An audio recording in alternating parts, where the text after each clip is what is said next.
What's up, everybody, and welcome back to another video of Sports Talk Buffalo. This is the UB post-game show. I'm Andrew. This is Mark.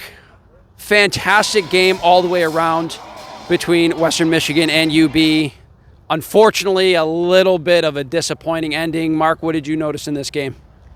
Inconsistency, I think, is the word of the day. Obviously,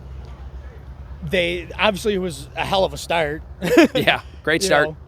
Second play of the game, we got a high snap, fumble recovery for UB. They score on that drive, and they really opened things up with a lot of excitement. Unfortunately for us, after that, they just couldn't get a lot going, and things got out of hand pretty quickly in that first half.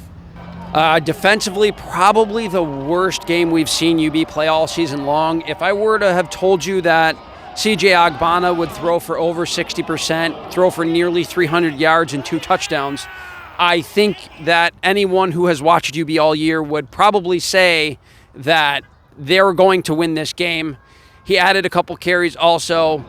I thought this is the best CJ Agbana that we've seen all year long, in my opinion. And if this is how he plays for the rest of the year, UB is going to win a lot of games. Yeah, I mean, and not only that, we had multiple players go over 6-7 yards per carry. Both Henderson and Birch had just huge days on the ground. Henderson went back-to-back 100-yard games. He went 118 for a touchdown and broke off a big 60-plus yard touchdown that broke things open. That ended up tying the game, and it really electrified the entire crowd. However, it was very short-lived as Western Michigan ends up coming back down, on the ensuing kickoff, and really, end up kind of sucking the momentum away from UB. That ended up tying it up at 38.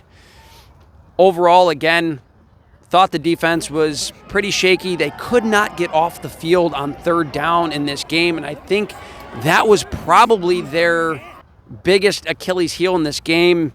That mixed with a couple penalties, a bad fumble on a kickoff, kind of for a game that was otherwise a really great game. Offensively, like we said, the best game that they had played all year long. It was really a tale of two different games, right? So they allowed the most points that they have all year by the defense, but they scored the most points they have all year. And the offense, for all the inconsistencies that there was on both sides of the ball, they, like you said, we told you the numbers that we told you about the offense.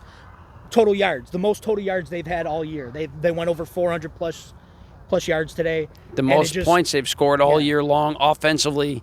Again, if we were to tell you that they're going to score 38 points and you watch this team this year and lose the game, you would probably call me crazy, because UB's defense has been the strength of this team for the entire year, and today their strength was offense. However, they just couldn't make enough plays defensively and offensively to end up pulling this game out on homecoming day.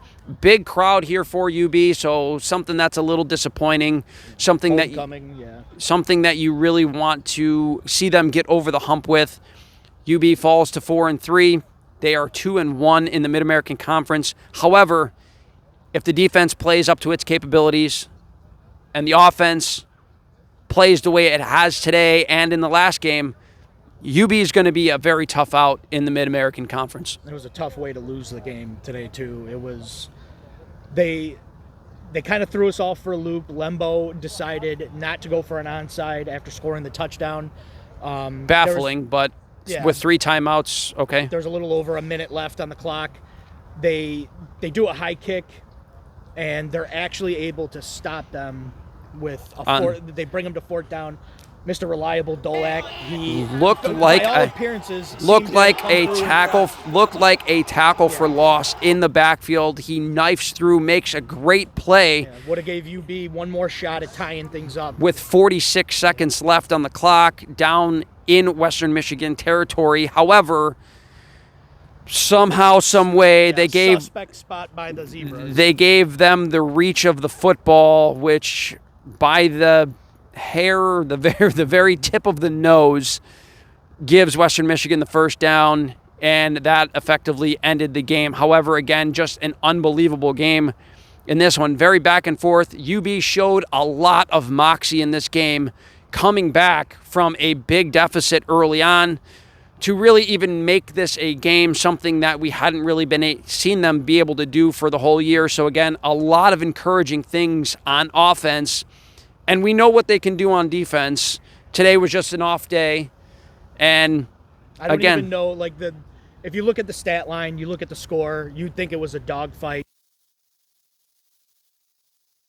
There was, by the first half, it looked like, we were going to get dog walked, but somehow, some way, they were able to turn things around. They kept it close at the end. They kept it exciting. An unfortunate way to lose this game, but honestly, it should not have come down to that in the first place. It shouldn't have come down to that in the first place. A couple too many mistakes for UB, some really untimely penalties by UB, and I think that really ends up being the biggest difference in this game as they lose 48-41, sorry. Yeah. They lose 48-41 in this game. Again, offensively, tons of encouraging things. Best we've seen CJ Agbana look all year long. And if the offense can roll like that and we get the defense that we've gotten the previous 6 games, UB is going to be a very scary team and likely a contender in the Mid-American Conference. That's going to do it for this video, guys. I really appreciate you guys watching. Make sure you guys like, subscribe, hit that notification bell so you can follow us when we bring you more UB content for the rest of the year. And just so you guys know, we have a big announcement about UB coming up. We're going to be doing something a little bit special this year, so you're going to want to follow us and stick around for any UB news coming up. Thank you guys for watching. Have a fantastic week.